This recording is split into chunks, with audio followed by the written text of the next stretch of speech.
ನಮಸ್ಕಾರ ಕರ್ನಾಟಕ, ಎಲ್ರು ಹೆಂಗಿದಿರಿ? ಇವತ್ತು ನನಗೆ ಒಂದು ಒಳ್ಳೆ ದಿನ ರೀ. ಯಾಕೆ ಅಂತಂದ್ರೆ ನನಗೆ ಒಂದು ಅತ್ಯಂತ ಸಂತೋಷವಾದ ದಿನ. ಡಿಸೆಂಬರ್ 15 ಇದು ನನ್ನ ಮಗಳ ಬರ್ತ್ಡೇ, ನನ್ನ ಹೆಂಡತಿ ಬರ್ತ್ಡೇ ಕೂಡ ಹೌದು ಇವತ್ತು. ಸೊ ಹಂಗಾಗಿ ನಾವು ತುಂಬಾ ಒಳ್ಳೆ ರೀತಿಯಲ್ಲಿ ಆಚರಿಸ್ತಾ ಇದ್ದದ್ದು ಅಂತ ಒಂದು ದಿನಗಳು. ಸೊ ಹಂಗಾಗಿ ಇದು ನನಗೆ ಒಂದು ಆಸ್ಪಿಷಿಯಸ್ ಡೇ. ಅದ್ರ ಜೊತೆಗೆ ನಾನು ಒಂದಷ್ಟು ಒಳ್ಳೆ ಆಕ್ಟಿವಿಟೀಸು ಕಾರ್ಯಕ್ರಮಗಳನ್ನ ಹಮ್ಕೊಳ್ಳೋ ದಿನ ಇದ್ದು. ನಿನ್ನೆ ದತ್ತ ಜಯಂತಿ ಇತ್ತು.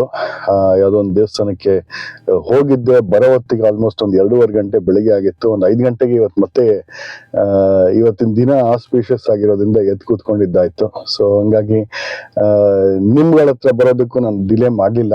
ಯಾಕೆಂತಂದ್ರೆ ಇದು ಒಂದು ಲೈಫ್ ಎಕ್ಸ್ಪೀರಿಯನ್ಸ್ ನಿಮ್ ಮುಂದೆ ಶೇರ್ ಮಾಡಬೇಕು. ಇವತ್ತು ನಾನು ಟೈಮ್ ನೋಡಲ್ಲ, ಸುಮ್ಮನೆ ರೆಕಾರ್ಡ್ ಮಾಡ್ತೀನಿ. ಸೊ ಎಷ್ಟು ದೊಡ್ಡದಾಗತ್ತೋ ಆಗ್ಲಿ, ಇವತ್ತು ಪರವಾಗಿಲ್ಲ. ಯಾಕಂದ್ರೆ ಇದು ತುಂಬಾ ಇಂಪಾರ್ಟೆಂಟ್ ಇನ್ಫಾರ್ಮೇಶನ್ ನಾನು ಹಿಡಿದಿಟ್ಕೊಂಡಿದ್ದೆ. ಒಂದ್ ಸ್ವಲ್ಪ ಹೇಳೋಣ ಇವತ್ತು, ಎಲ್ರ ಮುಂದೆನೂ ಶೇರ್ ಮಾಡ್ಕೊಳ್ಳೋಣ ಅಂತ ಅನ್ನಿಸ್ತು. ಸೊ ಹಂಗಾಗಿ ಇವತ್ತು ಬಂದಿದ್ದೀನಿ ನಿಮ್ ಮುಂದೆ. ನನ್ನ ವಿಡಿಯೋಸ್ ಯಾವತ್ತಿದ್ರು ನಿಮ್ಗೆ ಗೊತ್ತಿರೋದೆ, ಸ್ಟಾರ್ಟ್ ಕಟ್, ಸೆಂಟರ್ ನಲ್ಲಿ ಯಾವುದು ಏನು ಇರೋದಿಲ್ಲ. ಸೊ ಹಂಗಾಗಿ ನಾನು ಯಾವ್ದು ಎಡಿಟ್ ಮಾಡೋದಿಲ್ಲ, ಏನೋ ಒಂದು ಡೀಟೇಲ್ಸ್ ಒಂದು ಬೇರೆ ತರ ಒಂದು ಆಡ್ ಮಾಡೋದು, ಈ ಮಸಾಲ ಹಾಕೋದು ಇಂಥವೆಲ್ಲ ಏನು ಇರೋದಿಲ್ಲ. Live and detailed information as usual. ನಾನು ಅದೇ ನಮ್ಮ ಯಾಕೆ ಬರ್ತ್ಡೇನ ನಾವು ಹಿಂಗೆ ಸೆಲೆಬ್ರೇಟ್ ಮಾಡ್ತೀವಿ ಅಂತಂದ್ರೆ, ನನ್ನ ವೈಫ್ಗೆ ತುಂಬಾ ಕಾಂಪ್ಲಿಕೇಟ್ ಆಗಿತ್ತು. Caesarean operation. ಅವಾಗ ಬೆಂಗಳೂರಿನಲ್ಲಿ ಮಲಿಯಾ ಹಾಸ್ಪಿಟಲ್ ಅಂತ ಇತ್ತು. ಅದು ಬೆಂಗಳೂರಿಗೆ ದ ಬಿಗ್ಗೆಸ್ಟ್ ಹಾಸ್ಪಿಟಲ್ ಅಂತ ಹೇಳ್ಬೋದು ಅವಾಗ, ಆ ಟೈಮಲ್ಲಿ. ಸೊ ಅಲ್ಲಿ ನಾವು ಇಬ್ರು ಹೊರಗೆ ಬಂದ್ರು. ನನ್ನ ಪುಣ್ಯ, ಹೆಂಡತಿ ಬರ್ತಾರೆ ಇಲ್ಲ ಮಗು ಬರುತ್ತೆ ಅಂತ ಡಾಕ್ಟರ್ ಎದುರಿಸ್ಬಿಟ್ಟು ಒಂದಷ್ಟೆಲ್ಲ ಕಾಂಪ್ಲಿಕೇಟ್ ಆಗಿ ಎಷ್ಟೋ ದಿನ ನಿದ್ದೆ ಮಾಡಿರ್ಲಿಲ್ಲ ನಾನು. ಬಾಣಂತನ ಕೂಡ ನಂದೇ ತಲೆ ಮೇಲೆ ಬಿತ್ತು. ಯಾಕಂತಂದ್ರೆ ಮನೇಲಿ ಎಲ್ಲರೂ ಹುಷಾರ್ ತಪ್ಪಿಟ್ಟಿದ್ರು ಇವ್ರುಗಳ ಪರಿಸ್ಥಿತಿ ನೋಡ್ಬಿಟ್ಟು. ಅದೆಲ್ಲ ಮಾಡಿದೆ. ಒಂದು ಸುಂದರವಾದ ನೆನಪು ಇದು. ಹಂಗಾಗಿ ಡಿಸೆಂಬರ್ ಅನ್ನುವಂಥದ್ದು ನನಗೆ ತುಂಬಾ ಒಂದು ಇಂಪಾರ್ಟೆಂಟ್ ಆಸ್ಪಿಷಿಯಸ್ ಡೇ. ಇದು ಮಂತ್ ಆಗ್ಬಿಡತ್ತದು ಟೋಟಲ್ ಆಗಿ. ಹಂಗಾಗಿ ಅದಾದ್ಮೇಲೆ ನನ್ನ ಮಗಳು ಕೂಡ ಏನ್ ಗಿಫ್ಟ್ ಕೊಡ್ತೀಯಾ ಅಂತ ಹೇಳಿ ಅದನ್ನ ಹೇಳ್ತಾ ಇದ್ದಂಗೆ ಅಂತಂದು, ಅದು ಟೋಟಲ್ ಜರ್ನಿ. ಅದನ್ನ ನಾನು ಯಾವತ್ತೂ ಬಿಡಕ್ಕಾಗಲ್ಲ. ಆಯ್ತು, ಅದು ನಾನು ಇನ್ನೂ ಒಂದಷ್ಟು ಹೇಳ್ತೀನಿ ಎಕ್ಸ್ಪೀರಿಯನ್ಸಸ್ ಮುಂದೆ ಹೋಗ್ತಾ. ಇದರಲ್ಲಿ ಒಂದು ಒಳ್ಳೆ ಹಾಲಿಡೇ, ಎವ್ರಿ ಇಯರ್ ನಾವು ಒಂದೊಂದು ಹಾಲಿಡೇ ಮಾಡ್ತಿದ್ವಿ. ಸೊ ಹಂಗಾಗಿ ಒಂದು ಹಾಲಿಡೇ ನಾನು ನೆನ್ಸ್ಕೊಳ್ಳೋಂಥದ್ದು 2012 ಡಿಸೆಂಬರ್ ಅಂತ ಇಟ್ಕೊಳ್ಳಿ. ನಾವು ಒಂದು ಡಿಸಿಷನ್ ತಗೊಂಡ್ವಿ. ನಾವು architect circle and above. Architect circle ಅಂದ್ರೆ ಆರ್ಕಿಟೆಕ್ಟ್ ವೃತ್ತ. ನಿಮ್ಗೆಲ್ರಿಗೂ ಗೊತ್ತಿರೋಂಗೆ ಭೂಮಿನಲ್ಲಿ 4 ಪದರ ನಾವು ಸರ್ಕಲ್ಸ್ ನ ಮಾಡ್ತೀವಿ. ಒಂದು ಆರ್ಕಿಟೆಕ್ಟ್, ಅದ್ರ ಕೆಳಗಡೆ ಬರೋಂಥ ಕರ್ಕಾಟಕ ಸಂಕ್ರಾಂತಿ ವೃತ್ತ ಅಂತ ನಾವು ಕರಿತೀವಲ್ವಾ. ಅದ್ರ ಕೆಳಗಡೆ ಬರೋದು ಭೂಮಿ ಮಧ್ಯರೇಖೆ. ಆಮೇಲೆ ಮಕರ ಸಂಕ್ರಾಂತಿ ವೃತ್ತ. ಅದಾದ್ಮೇಲೆ ನಿಮ್ಗೆ ಇದು ನಿಮ್ದು ಟೋಟ್ಲಿ ಸದರ್ನ್ ಹೆಮಿಸ್ಫಿಯರ್ಗೆ ಹೊರಟೋಗುತ್ತೆ. So this is how it is split. So ಹಿಂಗಾದಾಗ ಏನಾಗುತ್ತೆ, ಆರ್ಕಿಟೆಕ್ಟ್ ಸರ್ಕಲ್ ಅಬೌವ್ ಏನಾಗುತ್ತೆ, ನಿಮ್ಗೆ ಭೂಮಿ ಟಿಲ್ಟ್ ಆದಾಗ ನಿಮ್ಗೆ ಬರೀ ರಾತ್ರಿನೇ ಇರುತ್ತೆ, ಇಲ್ಲಾಂದ್ರೆ ಬರೀ ಹಗಲೇ ಇರುತ್ತೆ. ಅದನ್ನ 7 ಕಂಟ್ರೀಸ್ ಇಲ್ಲ 12 ಕಂಟ್ರೀಸ್, ಸಾರಿ, ಒಂದಷ್ಟು countries, for example Canada, America, Finland, Norway, Denmark, ಮತ್ತೆ ಐಸ್ಲ್ಯಾಂಡ್, ಗ್ರೀನ್ಲ್ಯಾಂಡ್, ಇನ್ಯಾರು, ಓಕೆ, ಇದನ್ನೆಲ್ಲ ಈ ಕಂಟ್ರೀಸ್ ಎಲ್ಲ ಶೇರ್ ಮಾಡುತ್ತೆ. ಇಂಡಿಯಾದಲ್ಲಿ ಬರಲ್ಲ ಇದು. ಇಂಡಿಯಾದಲ್ಲಿ ನಾವು ಇನ್ನ ಕೆಳಗಡೆ ಇದ್ದೀವಿ ನಮ್ಮ ಪೊಸಿಷನ್ ಅಲ್ಲಿ. ಸೊ ಹಂಗಾಗಿ ಓಕೆ, ನಮ್ಮ ಮೌಂಟೇನ್ ರೇಂಜ್ ಹೆಚ್ಚಾಗಿರೋದ್ರಿಂದ ನಾವು ಜಾಸ್ತಿ ಸ್ನೋ ಬರುತ್ತೆ, ಇಲ್ಲಾಂತಂದ್ರೆ ಅದು ಆತರ ಇರುತ್ತೆ. ಇದರಲ್ಲಿ ಏನಾಗುತ್ತೆ ಅಂತಂದ್ರೆ, ನೀವು ನಾರ್ತ್ ಪೋಲ್ ಅಂತ ನಾವೇನ್ ಕರಿತೀವಿ, ಆ ನಾರ್ತ್ ಪೋಲ್ ನಲ್ಲಿ ನಮ್ಗೆ ಹೆಚ್ಚಾಗಿ ಈ ಒಂದು ಕೋಲ್ಡ್ ಇನಿಷಿಯೇಟಿವ್ ತುಂಬಾ ಜಾಸ್ತಿ ಇರುತ್ತೆ. ಅಲ್ಲಿಗೆ ಹೋಗೋಣ ಅಂತ. ಅದೇನಂತಂದ್ರೆ, ನಿಮ್ಗೆ ಒಂದು ಜಾಗ ಇದೆ, ರೋವಾನೇಮಿ ಅಂತ. ಇದು ನನ್ನ ಲೈಫಿನ ಮೋಸ್ಟ್ ಎಕ್ಸ್ಪೆನ್ಸಿವ್ ಹಾಲಿಡೇ ಅಂತ ಹೇಳಿದ್ರು ನಾನು ತಪ್ಪಾಗ್ಲಿಕ್ಕೆ ಸಾಧ್ಯ ಇಲ್ಲ. ಆಲ್ಮೋಸ್ಟ್ ಒಂದು ಇದಕ್ ಪ್ರಿಪ್ರೇಷನ್ ಬಹಳ ದಿನಗಳಿಂದ ಮಾಡಿದ್ವಿ, ತಿಂಗಳುಗಳಿಂದ ಮಾಡಿದ್ವಿ ಅಲ್ಲಿಗೆ ಹೋಗ್ಬೇಕು ಅಂತ. ಅದಾಗಿದ್ಮೇಲೆ ಅಲ್ಲಿಗೆ ಹೋದಾಗ್ಲೂ ಅಷ್ಟೇ ಖರ್ಚು ಅಷ್ಟೇ ಜಾಸ್ತಿ ಇತ್ತು. ಅದಾಗಿದ್ಮೇಲೆ ಅದ್ರದ್ದು ಒಂದು ಮೆಮೊರೀಸ್ನ, ಇದು ಏನಾಗುತ್ತೆ ಅಂತಂದ್ರೆ ನಾವು ನಿಂದೇನು ಅಂತ ಕೇಳ್ತೀವಲ್ಲ, ನಿಂದೇನು ಅಂತಂದ್ರೆ ಲೈಫ್ ಎಕ್ಸ್ಪೀರಿಯನ್ಸಸ್. ಈ ಲೈಫ್ ಎಕ್ಸ್ಪೀರಿಯನ್ಸಸ್ ನಮ್ಮ ಹತ್ರ ಹಂಗೆ ಉಳ್ಕೊಂಡ್ಬಿಡುತ್ತೆ. ಅದನ್ನ ಎಷ್ಟು ಹೇಳಿದ್ರು ಎಷ್ಟು ನೆನೆಸ್ಕೊಂಡ್ರು ಅದು ಸಾಧ್ಯ, ಅದನ್ನ ನಾವು ಬಿಡಕ್ಕಾಗೋದಿಲ್ಲ. ಯಾಕಂದ್ರೆ ಇದು ಒನ್ ಆಫ್ ಎಕ್ಸ್ಪೀರಿಯನ್ಸಸ್ ಇರುತ್ತೆ ಇದು. ಸೊ ಹಂಗಾಗಿ ಇದನ್ನ ನೆನ್ಸ್ಕೊಳ್ಳೇಬೇಕಿದೆ ಇವತ್ತು. ರೋವನೆಮಿ ಅಂತ ಒಂದು ಜಾಗ ಫಿನ್ಲ್ಯಾಂಡ್ ಅಲ್ಲಿ ಇದೆ. ಇದು ಆರ್ಕಿಟೆಕ್ಟ್ ಸರ್ಕಲ್, ಆರ್ಕಿಟೆಕ್ಟ್ ವೃತ್ತ ಎಬವ್ ಮೇಲ್ಗಡೆ ಹೋದಾಗ ನಿಮ್ಗೆ ರೋವನೆಮಿ ಸಿಗುತ್ತೆ. ಆ ರೋವನೆಮಿ ಅಂತಂದ್ರೆ ಅದು ಫಿನ್ಲ್ಯಾಂಡ್ ಅಲ್ಲಿ ಇರ್ತಕ್ಕಂಥದ್ದು. ಅದು ಸ್ಯಾಂಟಾ ಕ್ಲಾಸಿನ ಒಂದು ಮನೆ, ಅಲ್ಲೇ ಸ್ಯಾಂಟಾ ಕ್ಲಾಸ್ ಇರೋದು ಅನ್ನೋದೊಂದು ಒಂದು ನಂಬಿಕೆ. ಸ್ಯಾಂಟಾ ಕ್ಲಾಸ್ ಅಂತಂದ್ರೆ ನಿಮ್ಗೆಲ್ರಿಗೂ ಗೊತ್ತಿರ್ಬೇಕು, ಕ್ರಿಸ್ಮಸ್ ತಾತ. ಸೊ ಈ ಸ್ಯಾಂಟಾ ಕ್ಲಾಸಿನ ಮನೆಗೆ ನಾವು ನನ್ನ ಮಗಳನ್ನ ಕರೆದು ಹೋಗ್ತೀವಿ. ಆವತ್ತಿನ ದಿನ ಒಂದು ಬರ್ತ್ಡೇ ಸೆಲೆಬ್ರೇಷನ್ ಕೂಡ ಅಲ್ಲೇ ಮಾಡ್ತೀವಿ. ಬರ್ತ್ಡೇ ಸೆಲೆಬ್ರೇಷನ್ ಅಲ್ಲಿ ಸ್ಯಾಂಟಾ ಕ್ಲಾಸ್ ರೇಂಡೀರ್ ಜೊತೆಗೆ ಬಂದು ರೈನ್ ಸ್ಲೆಡ್ಜ್ ಅಲ್ಲಿ ಒಂದು ಕಟ್ಟಿರ್ತಕ್ಕಂಥದ್ದು. ಅಲ್ಲಿ ಟೆಂಪರೇಚರ್ ಸ್ನೇಹಿತರೆ ಹೇಳ್ಬೇಕು ಅಂತಂದ್ರೆ ಅಲ್ಲಿ ಅಟ್ಲೀಸ್ಟ್ ನಮ್ಗೆ ಸ್ನೋ ಶುರುವಾಗೋದು ಆಗಸ್ಟ್ ಅಲ್ಲಿ ಶುರುವಾಗುತ್ತೆ. ಆಗಸ್ಟ್ ಎಂಡ್ ಸೆಪ್ಟೆಂಬರ್ ಅಲ್ಲಿ ಶುರುವಾಗ್ಬಿಡುತ್ತೆ ಸ್ನೋ ಅಲ್ಲಿ. ಟೆಂಪರೇಚರ್ ಎಷ್ಟು ಇರುತ್ತೆ ಅಂದ್ರೆ -25, -30, 40 ಮತ್ತೆ 15 ಹಿಂಗಿರುತ್ತೆ. ಮೈನಸ್ ಅಲ್ಲೇ ಇರುತ್ತೆ ಕಂಟಿನ್ಯೂಸ್ ಆಗಿ. ಸೊ ಹಂಗಾಗಿ ಅಲ್ಲಿ ರೋಡ್ ಯಾವುದು ಮತ್ತೆ ಈ ಕಡೆಗೆ ನಿಮ್ಮ ಒಂದು ಫುಟ್ಪಾತ್ ಯಾವುದು ಏನು ಕಾಣಲ್ಲ. ಅಷ್ಟು ಚೆನ್ನಾಗಿ ಕವರ್ ಆಗಿರುತ್ತೆ. ಅದು ಟೋಟಲ್ ಆಗಿ ನಿಮ್ಗೊಂದು ಐಸ್ ಸ್ಲೋಪ್ ಆಗ್ಬಿಟ್ಟಿರುತ್ತೆ. ನಿಮ್ಗೆಲ್ರಿಗೂ ಗೊತ್ತಿರ್ಲಿ, ಅಲ್ಲಿ ವರ್ಲ್ಡ್ ನಲ್ಲಿ ಮೋಸ್ಟ್ ಲೆಟ್ಸ್ ಎಕ್ಸ್ಪೆನ್ಸಿವ್ ಮತ್ತೆ ಒಂದು ಇನಿಷಿಯೇಟಿವ್ ಅಂತಂದೊಂದು ಜಾಗ ಅದು ರೋವನೆಮಿ. ಅಲ್ಲಿ ನಿಮ್ಗೆ 220-230 ಜನ ಸ್ಯಾಂಟಾ ಕ್ಲಾಸ್ ಇದ್ದಾರೆ ಆ ಟೋಟಲ್ ಒಂದು ಸಿಟಿನಲ್ಲಿ. ಅದರಲ್ಲಿ ಸ್ಯಾಂಟಾ ಕ್ಲಾಸ್ ಮನೆಯಲ್ಲಿ 2 ಸ್ಯಾಂಟಾ ಇದ್ದಾರೆ, ಅದು ನಿಮಗೆ ತಿಳಿದಿರ್ಲಿ. ಸ್ಯಾಂಟಾ ಕ್ಲಾಸ್ ಮನೆಯಲ್ಲಿ ಇರ್ತಕ್ಕಂಥವ್ರು, ಅದು ಅವರು ದಾಡಿ ಮೀಸೆ ಇದು ಅವರ ಒಂದು ಲುಕ್ ಎಲ್ಲ ಹಂಗೆ ಬೆಳೆಸಿರ್ತಾರೆ. ಜೋರಾಗಿರ್ತಾರೆ, ಭಾರಿ ಜೋರಾಗಿರ್ತಾರೆ. ಎಲ್ಲಾ ಭಾಷೆನೂ ಮಾತಾಡ್ತಾರೆ ವರ್ಲ್ಡ್ ಅಲ್ಲಿ. ನಮಗೂ ಒಂದು ಅಷ್ಟೇ ಶಾಕ್. ನಾವು ಫಸ್ಟ್ ಹೋದಾಗ ಹಿಂದಿನಲ್ಲಿ ಮಾತಾಡಿದ್ರು. ಆಮೇಲೆ ಬಂದು ಸಡನ್ ಆಗಿ ಎಲ್ಲಿಂದ ಅಂತ ಕೇಳಿದ್ರು. ನಾವು ಬ್ಯಾಂಗ್ಳೂರಿಂದ ಅಂತ. ಸೊ ಬ್ಯಾಂಗ್ಳೂರಿಂದ ಅಂತ ಹೇಳಿದ ತಕ್ಷಣ ಅವರಿಗೆ ಗೊತ್ತಾಯ್ತು, ಇದು ನೀವು ಕನ್ನಡ ಮಾತಾಡ್ತೀರಾ ಅಂತ. ಕನ್ನಡದಲ್ಲಿ ಮಾತಾಡ್ತಾ ಇದ್ದಾರೆ ಅವರು. ನನ್ಗಂತೂ ಫುಲ್ ತಲೆಲ್ಲ ಕಟ್ಟಿತ್ತು. ಪರವಾಗಿಲ್ಲಪ್ಪ ಇವರು ಸಡನ್ ಆಗಿ. ಆಮೇಲೆ ನಾವು ಜರ್ಮನಿಲಿ ಇರೋದು. ಸೊ ಸಿಕ್ಕಾಮನ್ ಡಾಯ್ಚ್ಲ್ಯಾಂಡ್ ಅಂತ ಜರ್ಮನಿಯಲ್ಲಿ ಶುರು ಮಾಡ್ಬಿಟ್ರು.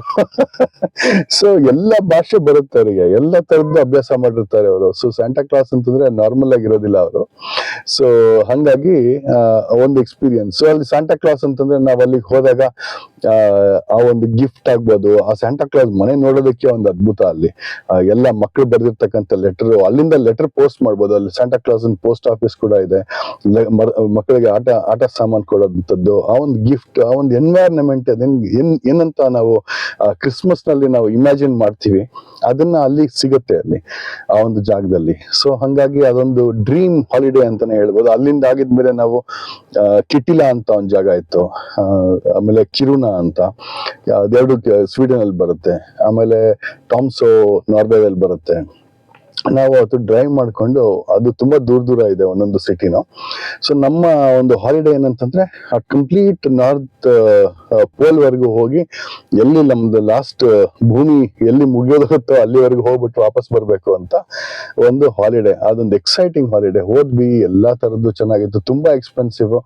ಹೊರಡಾವಾಗ್ಲೇ ಹಾಲಿಡೇಗೆ ನಮ್ಗೆ ತಮಾಷೆ ಆಗಿದ್ದೇನಂತಂದ್ರೆ, ನನಗೆ ರೆಸ್ಪಾನ್ಸಿಬಿಲಿಟಿ ಇತ್ತು. ಪಾಸ್ಪೋರ್ಟ್ಸ್ ಎಲ್ಲ ತಗೋಬೇಕಿತ್ತು, ವೀಸಾ ಎಲ್ಲ ತಗೋಬೇಕಿತ್ತು. ನಾವು ಜರ್ಮನಿಯಿಂದ ಹೋಗ್ಬೇಕಿತ್ತಲ್ಲ. ಸೊ ಎಲ್ಲ ತಗೊಂಡು ಇಟ್ಕೊಳ್ಳೋದು. ಕಡೆಗೆ ನಾನು ಅಲ್ಲಿ ಪಾಸ್ಪೋರ್ಟ್ ಅಲ್ಲಿ ಇಟ್ಟಿದ್ದೀನಿ ಟೇಬಲ್ ಮೇಲೆ, ಮರ್ತು ಬಿಟ್ಟು ಏರ್ಪೋರ್ಟಿಗೆ ಹೋಗಿದ್ದಾಯ್ತು. ಸೊ ಅಲ್ಲಿಂದ ಮತ್ತೆ ಏರ್ಪೋರ್ಟ್ ಅಲ್ಲಿ ಏನು ಹೇಳಲಿಕ್ಕೆ ಆಗ್ಲಿಲ್ಲ. ಸೊ ನಮ್ದು ಅಟ್ಲೀಸ್ಟ್ ಒಂದು ಪರ್ಮಿಟ್ ಎಲ್ಲ ಇತ್ತು, ಡೀಟೇಲ್ಸ್ ಎಲ್ಲ ಇತ್ತು. ಆಮೇಲೆ ಅಲ್ಲಿ ಲೋಕಲ್ ಅಲ್ಲಿ ಹೋಗ್ಬಿಟ್ಟು ಪೊಲೀಸ್ ಹತ್ರ ಹೋಗಿ ನಾವೊಂದು ಪರ್ಮಿಷನ್ ತಗೋಬೇಕಿತ್ತು. ಒಂದು ಪರ್ಮಿಷನ್ ತಗೊಳ್ಳೋ ಹೊತ್ತಿಗೆ ಬ್ಯಾಗ್ ಎಲ್ಲ ಲೋಡ್ ಮಾಡಿದ್ವಿ ಫ್ಲೈಟ್ಗೆ, ಲುಫ್ತಾನ್ಸಾ. ಅದು ಇದಕ್ಕೆ ಹೆಲ್ಸಿಂಕಿಗೆ ಹೋಗಿ ಹೆಲ್ಸಿಂಕಿಂದ ರೊವೆನಿಮಿ ಅಂತ ಮಧ್ಯಾಹ್ನ ಅಲ್ಲಿ ಇರ್ಬೇಕಾಗಿತ್ತು ನಾವು, ನಮ್ ಪ್ಲಾನ್ ಪ್ರಕಾರ. ಅದ್ ನೋಡಿದ್ರೆ ಅಲ್ಲಿಂದಾನೇ ಶುರು ನಮ್ಗೆ ಡಮ್ ಹೋಯ್ತು ಫ್ಲೈಟ್ ಮಿಸ್ ಅಲ್ಲೇನೆ. ಯಾಕಂದ್ರೆ ಪೊಲೀಸ್ ಬರೀ ಅದ್ರಲ್ಲಿ ಲೇಟ್ ಮಾಡ್ಬಿಟ್ಟು ಅಲ್ಲಿಗೆ ಹೋಗೋದಕ್ಕೆ 5 ನಿಮಿಷ ಇನ್ನೂ ಬಾಕಿ ಇದೆ. ಆ ಕ್ಯಾಪ್ಟನ್ ಫ್ಲೈಟ್ ಇಂದ ಎಲ್ಲದನ್ನು ಆಫ್ ಲೋಡ್ ಮಾಡಿ ಲಗೇಜ್ ಅನ್ನು ಹೊರಟ್ಬಿಟ್ಟ ಅವನು, ಬೈ ಬೈ ಅಂತ ಹೇಳಿ. ಸರಿ, ನಮ್ಗೆ ಲಾಸ್ ಆಯ್ತು, ಆ ಟಿಕೆಟ್ ಹೊರಟೋಯ್ತದು. ಆಮೇಲೆ ಮತ್ತೆ ಇನ್ನೊಂದು ಟಿಕೆಟ್ ತಗೊಂಡು ಫ್ರಾಂಕ್ಫರ್ಟಿಗೆ ಹೋಗಿ, ಫ್ರಾಂಕ್ಫರ್ಟ್ ನಿಂದ ಮತ್ತೆ ಹೆಲ್ಸಿಂಕಿ ಕನೆಕ್ಟಿವಿಟಿ ತಗೊಂಡು ಆ ರೂಟ್ ನಾವು ಫಾಲೋ ಮಾಡಿ ಮತ್ತೆ ಹೋಗಿ ಮುಟ್ಟೋ ಹೊತ್ತಿಗೆ ರೊವಾನೆಮಿ ಅಬೌಟ್ ಒಂದು 9-10 ಗಂಟೆ ಆಗಿತ್ತು ರಾತ್ರಿ ಅಂತ. ಅಲ್ಲಿ ಇಳಿದಾಗ ಎಂತ ಒಂದು ಎಕ್ಸ್ಪೀರಿಯನ್ಸ್ ಅಂತಂದ್ರೆ, -26 2 ಪ್ಯಾಂಟ್ ಹಾಕೊಂಡಿದೀವಿ, ಒಳ್ಳೆ ಐರನ್ ಆದಾಗ ಸ್ಟ್ರೈಟ್ ಆಗಿ ನಿಂತ್ಕೊಂಡ್ಬಿಡ್ತು ಟಕ್ ಅಂತ. ಸೊ ಈ ತರ ಒಂದು ಎಕ್ಸ್ಪೀರಿಯನ್ಸ್. ಅಲ್ಲಿಂದ ಆಮೇಲೆ ಅಲ್ಲಿ ನಾನು ಆಸ್ ಎ ಕಂಡೀಷನ್ ನಾನು ಅಲ್ಲಿ ಇದ್ ಮಾಡ್ಲಿಕ್ಕೆ ಟ್ಯಾಕ್ಸಿ ಎಲ್ಲ ತಗೋತಿರ್ಲಿಲ್ಲ, ರೆಂಟಲ್ ಕಾರ್. ನಾನು ವಾಲ್ವೋ XC90 ಬುಕ್ ಮಾಡಿದ್ದೆ. ಅವನ್ ನೋಡಿದ್ರೆ ಇಲ್ಲ, ನಿಮ್ಮ ಕಾರೆಲ್ಲ ಯಾರೋ ಬಂದ್ರು, ಮಧ್ಯಾಹ್ನ ಇತ್ತು, ನೀವು ಮಧ್ಯಾಹ್ನ ಬರ್ಬೇಕಾಗಿತ್ತು, ನೀವು ಬಂದಿಲ್ಲ, ಇಷ್ಟೊತ್ತೆಲ್ಲ ಲೇಟ್ ಆಗಿ ಬಂದಿದ್ದೀರಾ. ಸೊ ಹಂಗಾಗಿ ನಿಮ್ಗೆ ನಾನು ಯಾವ್ದೋ ವಾಲ್ವೋ ಇಲ್ಲ, ನಿಮ್ದು ಫೋಕ್ಸ್ ವ್ಯಾಗನ್ ಎಂತದ್ದು ಜೆಟ್ಟಾನೋ ಯಾರೋ ಅದನ್ನ ಕೊಡ್ತೀನಿ ಅಂತಂದ. ನನಗೆ ಫೋಕ್ಸ್ ವ್ಯಾಗನ್ ಅಂದ್ರೆ ಆಗೋದಿಲ್ಲ. ಸರಿ ಆಯ್ತು, ಏನೋ ಒಂದು ಕೊಳಪ್ಪ, ಹೋಗ್ಲಿ, ಇಷ್ಟೊಂದು ಲೇಟ್ ಆಗಿ ಹೋಗಿದೆ, ಫಸ್ಟೇ ಬೆಳಿಗ್ಗೆಯಿಂದನೂ ಟ್ರಾಜಿಡಿ, ಸಿಕ್ಕಾಪಟ್ಟೆ ದುಡ್ಡು ಖರ್ಚಾಗೋಯ್ತು, ಅಲ್ಲಿಂದ ಇಲ್ಲಿಗೆ ಬರೋ ಹೊತ್ತಿಗೆ ಆಗೋಗಿದೆ, ಏನೋ ಒಂದು ಕೊಡು ನೀನು ಬುಕ್ ಮಾಡಿರೋದು ಅಂತೇಳಿ. ಯಾಕಂದ್ರೆ ನಾವು ಮುಂಚೆನೆ ಪೇಮೆಂಟ್ ಮಾಡ್ಬಿಟ್ಟಿದ್ವಿ ಅದಕ್ಕೂ. ಸರಿ ಆಯ್ತು, ಅವನೇನ ಕೊಟ್ಟ. ಅದನ್ನ ತಗೊಂಡು ರೂಮಿಗೆ ಹೋಗಿ ಮುಟ್ಟೋ ಹೊತ್ತಿಗೆ ರಾತ್ರಿ ಒಂದು 11-11:30 ಆಗಿತ್ತು. ನೋಡಿದ್ರೆ ರೋಡ್ ಪೂರ್ತಿ ಬರೀ ಎಲ್ಲ ಕಡೆ ಸ್ಯಾಂಟಾ ಕ್ಲಾಸು, ರೇಂಡೀರು, ಸ್ಲೆಡ್ಜು, ಕಾರ್ಗಳೇ ಬರ್ತಾ ಇಲ್ಲ. ಒಂದ್ ಒಳ್ಳೆ ಡ್ರೀಮ್ ಲ್ಯಾಂಡಿಗೆ ಬಂದ್ಬಿಟ್ವಿ ನಾವು ಸಡನ್ ಆಗಿ ಅಂತ. ಸೊ ಅಲ್ಲಿ ಕಾರ್ ಅಂತಂದ್ರೆ ಏನಿದು, ಏನೋ ಮಾಡ್ತಾ ಇದಾರಲ್ಲ ಇವರು ಅಂತ ನೋಡ್ತಿದ್ದಾರೆ ನಮ್ಮನ್ನ. ಅದು ಅಲ್ದಿರೋ ಇಂಡಿಯನ್ಸ್, ಯಾರಪ್ಪ ಇವರು ಅಂತ ನಾನು ಅದನ್ನೇ ಹೇಳ್ತಾ ಇರ್ತೀನಿ, ಎಲ್ಲ ಕಡೆ ತಮಾಷೆ ಮಾಡ್ತಿರ್ತೀನಿ. ವರ್ಲ್ಡ್ ನೀವೆಲ್ಲನ ಹೋಗಿ ನೀರು, ಗಾಳಿ, ಇನ್ನೊಂದು ಇಂಡಿಯನ್, 3 ಜನ ಸಿಗ್ತಾರೆ ನಿಮಗೆ. ಸೊ ಈ ತರ ಒಂದು ಸಿಚುವೇಶನ್. ಸೊ ನಾವ್ ಅಲ್ಲಿಗೆ ಹೋದಾಗ ಒಂದು ಒಳ್ಳೆ ಎಕ್ಸ್ಪೀರಿಯನ್ಸ್, ನಾವ್ ಅದನ್ನ ನೋಡಿದ್ವಿ. ಆಮೇಲೆ ಎಲ್ಲಾ ಕತ್ಲೆ, ಅಲ್ಲಿ ಬೆಳಕೆ ಆಗೋದಿಲ್ಲ. ನಿಮ್ಗೆ ಒಂದು ಅರ್ಧ ಗಂಟೆ ಇದ್ರೆ ಜಾಸ್ತಿ ಸೂರ್ಯನ ಬೆಳಕು. ಮತ್ತೆ ಸಡನ್ ಆಗಿ ನಿಮ್ಗೆ ಮಧ್ಯಾಹ್ನ 1 ಗಂಟೆಗೆ 2 ಗಂಟೆಗೆ ತಲೆ ಎತ್ತಿ ನೋಡಿದ್ರೆ ಬರೀ ಮೂನ್ ಕಾಣಿಸ್ತಾ ಇರುತ್ತೆ ಅಲ್ಲಿ. ಆತರ ಒಂದು ಎಕ್ಸ್ಪೀರಿಯನ್ಸ್ ನಮ್ಗೆ ಅಲ್ಲಿ. ಆಮೇಲೆ ಅಲ್ಲಿಗೆ ಹೋಗಿ ಆರ್ಕ್ಟಿಕ್ ಝೂ ಹೋಗಿದ್ದಾಯ್ತು, ಇನ್ನು ಎಷ್ಟೋ ಜಾಗಗಳು ಹೋದ್ವಿ. ತುಂಬಾ ಚೆನ್ನಾಗಿತ್ತು, ಒಳ್ಳೆ ಒಂದು ಎಕ್ಸ್ಪೀರಿಯನ್ಸ್ ಅಂತ ಹೇಳ್ಬೋದು. ಆದ್ರೆ ಅಲ್ಲಿ ಸ್ನೇಹಿತರೆ ಒಂದು ಜ್ಞಾಪಕ ಇರ್ಲಿ, ನಿಮ್ಗೆ ರಾತ್ರಿ ಹೊತ್ತು ಮಾತ್ರ ನಿಮ್ಗೆ ಅರೋರಾ ಬೋರಿಯಾಲಿಸ್ ಅಂತ ಹೇಳ್ತಾರೆ, ಅಂದ್ರೆ ನಾರ್ದರ್ನ್ ಲೈಟ್ಸ್ ಅಂತ. ಆ ನಾರ್ದರ್ನ್ ಲೈಟ್ಸ್ ಅನ್ನ ನಾವು ನೋಡೋದಕ್ಕೆ ಒಂದು ಒಳ್ಳೆ ಅದ್ಭುತವಾದಂತ ಒಂದು ಸಮಯ, ಅದ್ಭುತವಾಗಿರ್ತಕ್ಕಂಥ ಒಂದು ಜಾಗ ಅದು. ಯಾರೇ ಹೋದ್ರು ಆ ಒಂದು ಈ ಕಂಟ್ರೀಸ್ ನಾನು ಹೇಳಿದ್ನಲ್ಲ, ಆ ಕಂಟ್ರೀಸ್ ನಲ್ಲೆಲ್ಲ ಕಾಣುತ್ತೆ ಅದು. ನಾವೇನ್ ಮಾಡಿದ್ವಿ, ಸರಿ ನಾವು ಅರೋರಾ ಬೋರಿಯಾಲಿಸ್ ನೋಡ್ಬೇಕು ಅಂತ ಎಲ್ಲಿ ಹೋಗಿದ್ವಿ ನಾವು, ಇದು ನಾರ್ವೆ ಬಾರ್ಡರ್ಗೆ ಹೋಗಿದ್ವಿ. ರಾತ್ರಿ ಲೇಟ್ ಆಯ್ತು. ಸರಿ, ಆಮೇಲೆ ಅಲ್ಲಿ ವಾಪಸ್ ಬರ್ತಾ ಅಲ್ಲಿ ಕಿರುನಾ ಇಂದ 76 ಕಿಲೋಮೀಟರ್ ದೂರ ನಾರ್ವೆ ಬಾರ್ಡರ್. ಆದ್ರೆ ಸ್ವೀಡನ್ ನಾರ್ವೆ ಬಾರ್ಡರ್ ಬರುತ್ತದು. ಅಲ್ಲಿಗೆ ಹೋದ್ವಿ ರಾತ್ರಿ, ತುಂಬಾ ಲೇಟ್ ಆಗಿತ್ತು. ಅವ್ರ ಆಮೇಲೆ ಬೆಟ್ಟದ ಮೇಲೆ ಹೋಗ್ಬೇಕು, ಬೆಟ್ಟದ ಮೇಲೆ ಹೋದಾಗ ಅಲ್ಲಿ ನಿಮ್ಗೆ ಅರೋರಾ ಬೋರಿಯಾಲಿಸ್ ಕಾಣುತ್ತೆ ಅಂತ ಹೇಳಿ, ಅಲ್ಲಿ ಒಂದು ಅರೋರಾ ಬೋರಿಯಾಲಿಸ್ ಅಂತಾನೆ ನೀವು ಮ್ಯಾಪ್ ಅಲ್ಲೆಲ್ಲ ನೋಡಿದ್ರೆ ನಿಮ್ಗೆ ಕಾಣುತ್ತೆ ನಿಮ್ಗೆ ಅಲ್ಲಿ. ಅಲ್ಲಿ ಅರೋರಾ ಬೋರಿಯಾಲಿಸ್ ನ ಹೋಗಿ ನೋಡೋದು ಅಂತ. ರಾತ್ರಿ ಹೋದ್ವಿ. ಅಲ್ಲಿ ಎಷ್ಟೋ ಒಂದು 600 ಯೂರೋನೋ ಏನೋ ಅದು ಎಷ್ಟೋ ಕೊಟ್ವಿ, ನನ್ಗೆ ಗೊತ್ತಿಲ್ಲ ಅದೆಷ್ಟು ಕೊಟ್ವಿ ಅಂತ. ತುಂಬಾ ಜಾಸ್ತಿ ಇತ್ತು ಟಿಕೆಟ್ಸ್. ನನ್ನ ವೈಫ್ಗೆ ಹೇಳ್ದೆ, ಇಲ್ಲ ಸ್ನೋ ಬೀಳ್ತಾ ಇದೆ, -56 ಟೆಂಪ್ರೇಚರ್ ಇದೆ, ಆಗೋದಿಲ್ಲ, ತುಂಬಾ ಟೆಂಪ್ರೇಚರ್ ಡ್ರಾಪ್ ಆಗ್ಬಿಟ್ಟಿದೆ ಅಂತ ಹೇಳಿ. ಸರಿ, ಇಲ್ಲ ಹೋಗೋಣ, ಸ್ನೋಫಾಲ್ ಇದ್ರೂ ಪರವಾಗಿಲ್ಲ, ನಾವು ಹೊಟ್ಟೋಗೋಣ ಬನ್ನಿ.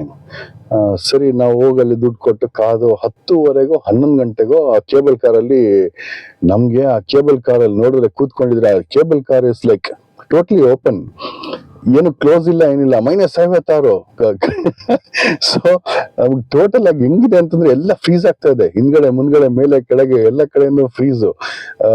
ಅದು ಆಮೇಲೆ ಮೇಲ್ಗಡೆಗೆ ಹೋಯ್ತು ಅಲ್ಲಿಗೆ. ಅಲ್ಲಿ ನೋಡಿದ್ರೆ ನಮ್ ಬೋರಿಯಾಲಿಸ್ ಸಿಗ್ಲಿಲ್ಲ, ಏನೂ ಸಿಗ್ಲಿಲ್ಲ. ಆಮೇಲೆ ಅಲ್ಲಿ ಇದ್ಬಿಟ್ಟು 2 ಗಂಟೆ ಅವ್ರಿಗೆ ಇದ್ದು ಆಮೇಲೆ ಕೆಳಗಡೆ ಬಂದ್ವಿ. ಮತ್ತೆ ಅದೇ ತರನೇ ಆ ಒಂದು ಟೆಂಪ್ರೇಚರ್ ನಲ್ಲಿ ಬಂದು ಕಾರ್ ಹತ್ರ ಬಂದ್ರೆ ಆ ಕಾರು ಸ್ಟಾರ್ಟ್ ಆಗ್ತಾ ಇಲ್ಲ. ಯಾಕಂದ್ರೆ ಆ ಕಾರ್ಗೆ ನಾವು ಪ್ಲಗ್ ಹಾಕ್ಬೇಕಾಗಿತ್ತು, ಎಲೆಕ್ಟ್ರಿಸಿಟಿ ಪ್ಲಗ್ ತರ ಅಲ್ಲಿ ಬರುತ್ತೆ. ಅಲ್ಲಿ ಪಾರ್ಕಿಂಗ್ ಮಾಡಿದಾಗ ಅದಕ್ಕೆ ಹಾಕ್ಬೇಕಿತ್ತು, ನಾನು ಹಾಕಿಲ್ಲ. ಸೊ ಅದು ಅವಾಗ ಆ ಟೈಮಲ್ಲಿ ಮತ್ತೇನೋ ಮಾಡಿ ಅದು ಸ್ಟಾರ್ಟ್ ಆಯ್ತು. ಲಕ್ಕಿಲಿ ಅದೇನೋ ಮಾಡಿ ಸ್ಟಾರ್ಟ್ ಮಾಡ್ಕೊಂಡು ರೆಡಿ ಆಯ್ತು. ಊಟನೂ ಮಾಡಿರ್ಲಿಲ್ಲ. ಮುಂಚೆನೆ ನಾವು ಘಾಸ್ ಪೂಸು ಯಾವ್ದು ಚಿಕನ್ ಮಟನ್ ಅದು ಯಾವ್ದು ತಿನ್ನೋದಿಲ್ಲ ನಾವುಗಳು. ಎಲ್ಲ ಅಲ್ಲಿ ನಮ್ಗೆ ಊಟನೂ ಅಷ್ಟು ಸರಿ ಹೋಗ್ಲಿಲ್ಲ. ಎಷ್ಟು ಅಂತ ತಿಂತೀರಾ, ಬೆಳಿಗ್ಗೆಯಿಂದ ಒಂದು ಪಾಮೆಸ್ ಅಂತ ಸಿಗುತ್ತೆ. ಪಾಮೆಸ್ ಅಂತಂದ್ರೆ ನಿಮ್ಗೆ ಏನದು ಫ್ರೆಂಚ್ ಫ್ರೈಸ್ ಅಂತ ತಿನ್ಕೊಂತ ಬೆಳಗ್ಗೆಯಿಂದ ರಾತ್ರಿ ಓಡಾಡಿದೀವಿ. ಏನು ಇಲ್ಲ ಸರಿ. ಅಷ್ಟೊತ್ತಲ್ಲಿ ಊಟನೂ ಇಲ್ಲ, ಊಟದ ಟೈಮ್ ಆಗೋಗಿತ್ತು. ಹೊಟ್ಟೆ ಹಸಿವು, ಏನು ಮಾಡಕ್ ಆಗ್ತಿಲ್ಲ. ಆಮೇಲೆ ಅಲ್ಲಿ ಕೆಳಗಡೆ ಬಂದು ಆಗ್ಲಿ ಒಂದು ರೂಮ್ ತಾನೇ, ಒಂದು ಎಷ್ಟು 76-78 ಕಿಲೋಮೀಟರ್ ಇತ್ತು. ಹೊಟ್ಟೋಗೋಣ ಕಿರುನಾಗೆ, ಬೇಗ ಹೊರಟ್ಬಿಡೋಣ ಅಂತ ರಾತ್ರಿ ಡ್ರೈವ್ ಮಾಡಕ್ ಶುರು ಮಾಡಿ. ನೋಡಿದ್ರೆ ಹೆವಿ ಸ್ನೋಫಾಲ್ ಅವತ್ತಿನ ದಿನ ರಾತ್ರಿ, ತಡ್ಕೊಳಕ್ ಆಗ್ಲಿಲ್ಲ. ಏನು ಕಾಣಿಸ್ತಾ ಇಲ್ಲ ರಸ್ತೆನಲ್ಲಿ. ಯಾವ್ದು ರಸ್ತೆ, ಯಾವ್ದು ಹಳ್ಳ, ಯಾವ್ದು ಏನಿತ್ತು ಏನಿಲ್ಲ, ಏನೂ ಇಲ್ಲ. ಸೊ ಲಕ್ಕಿಲಿ ಒಂದು ಪಾತ್ ಹಿಡ್ಕೊಂಡು ನಾನು ಡ್ರೈವ್ ಮಾಡಕ್ ಶುರು ಮಾಡಿದೆ. ಅಲ್ಲಿ ಲಿಮಿಟ್ ಒಂದು 110 ಲಿಮಿಟ್ ಸ್ಪೀಡ್ ಇದ್ದು. ಆಯ್ತು, ಬೇಗ ಹೊರಟೋಗೋಣ ಅಂತ. ನಾವು ನಾರ್ಮಲ್ ಆಗಿ ನಾನು ಲೈಫಲ್ಲಿ ಯಾವ ಆಕ್ಸಿಡೆಂಟ್ ಮಾಡಿಲ್ಲ ರೀ. ಇದೊಂದೇ ಒಂದು ವರ್ಸ್ಟ್ ಎಕ್ಸ್ಪೀರಿಯನ್ಸ್, ವರ್ಸ್ಟ್ ಇನ್ಸಿಡೆಂಟ್ ಅಂತ ನಾ ಹೇಳ್ಬೋದು ಈ ವಿಚಾರದಲ್ಲಿ.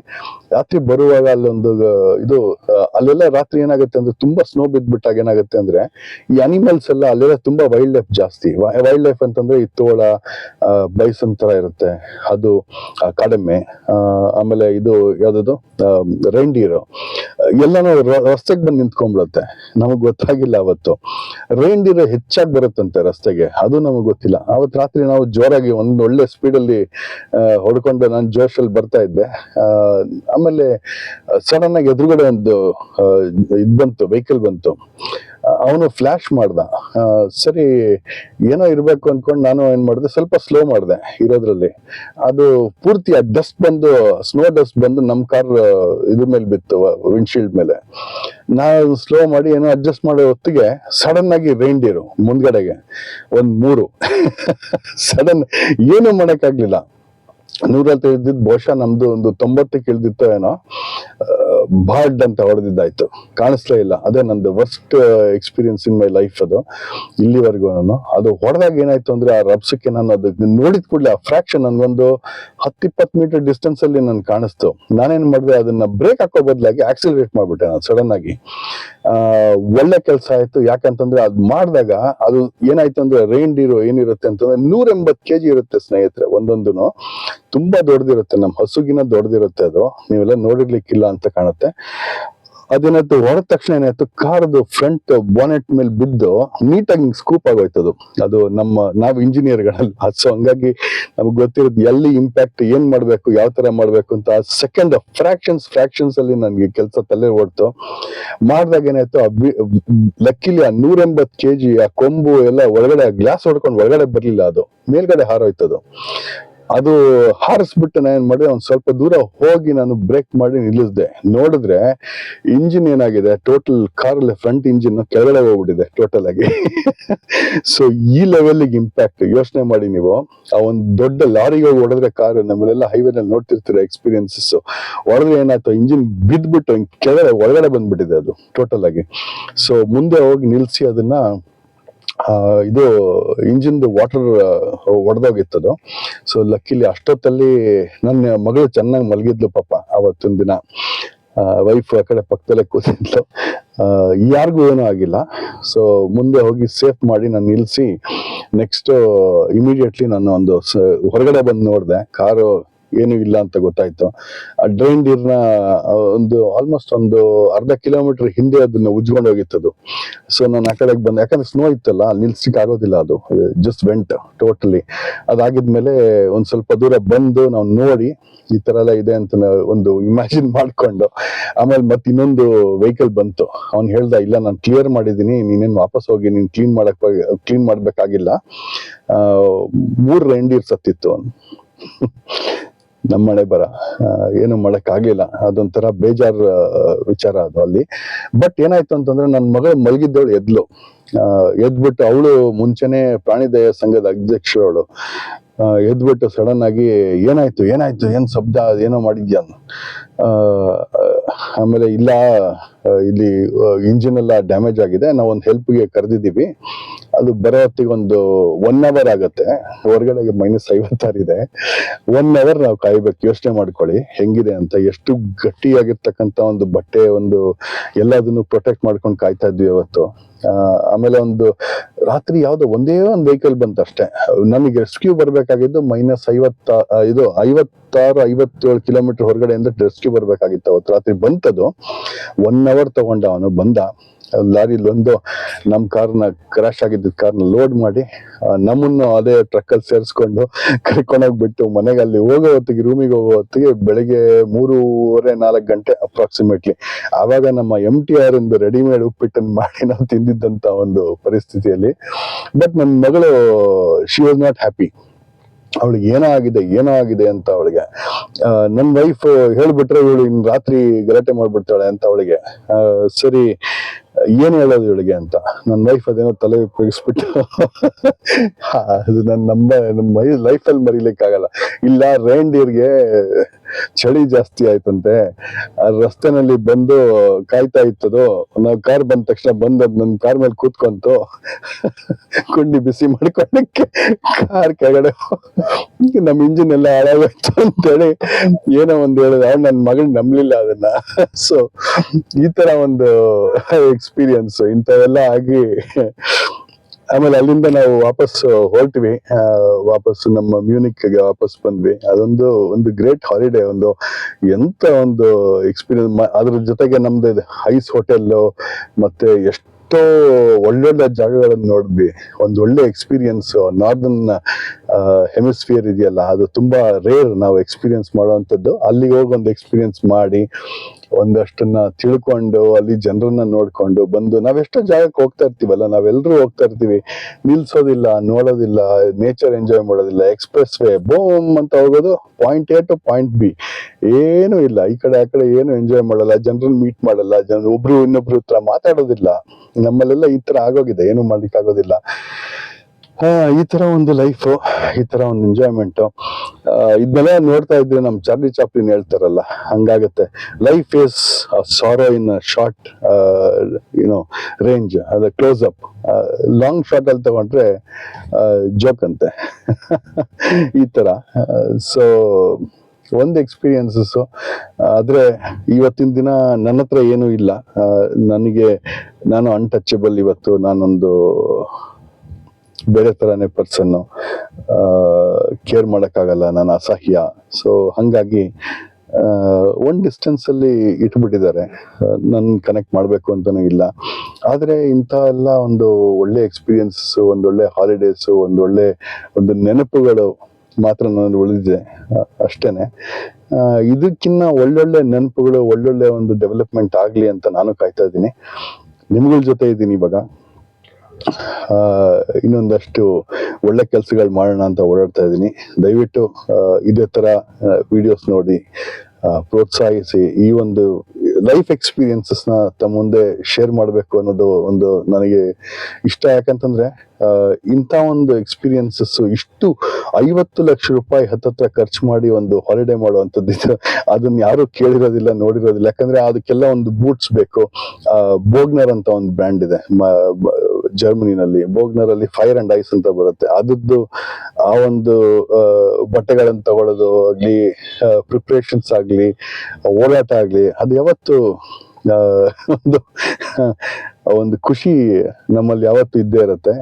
ಇರ್ಲಿ, ಇವೆಲ್ಲ ಎಕ್ಸ್ಪೀರಿಯನ್ಸಸ್ ಅಷ್ಟೇನೆ ನಿಮ್ ಮುಂದೆ ಶೇರ್ ಮಾಡ್ಕೊಳ್ಳೋಣ ಅನ್ನಿಸ್ತು. ಮತ್ತಿನ್ನೊಂದಷ್ಟು ವಿಡಿಯೋ ಜೊತೆಗೆ ಮತ್ತೆ ಬರ್ತೀನಿ.